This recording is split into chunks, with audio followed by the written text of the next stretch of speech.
So you don't know why 60,000 migrants crossed from Morocco to Spain last Friday, resulting in the death of 72 of the poor bastards. Enter Tweedledee and Tweedledum as fuck. What the hell have they got to do with it? The images are stark, so are the numbers. About 60,000 migrants have crossed into Spain's North African territory of Ceuta from Morocco in the last 24 hours. That's according to Ceuta's president. And I watched the catastrophe that took place. It looks like an invasion of a country by hundreds of thousands of people.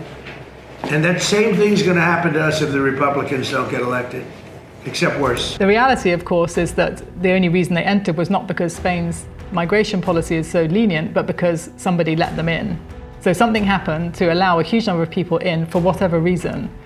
And now that image, which suits a certain political narrative, is being used for that political narrative. And the narrative is there that Spain is weak on migration, that that border is dangerous, that Europe's external borders are not protected, that Europe is weak, and that Europe is divided, polarized, and fundamentally chaotic. So I think there's a lot of people who potentially stand to gain from that being the case. But there are even more concerns that another country was involved.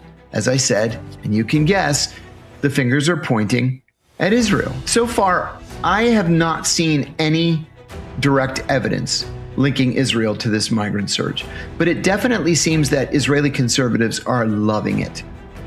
Israeli Defense Minister Itamar Ben-Gvir posted in Spanish, quote, "My congratulations to the president of the government of Spain," he meant Prime Minister, Pedro Sanchez, for his profound commitment to welcoming immigration and, quote, human diversity. The Spanish people have been one of the most outspoken groups criticizing Israel over its actions in Gaza.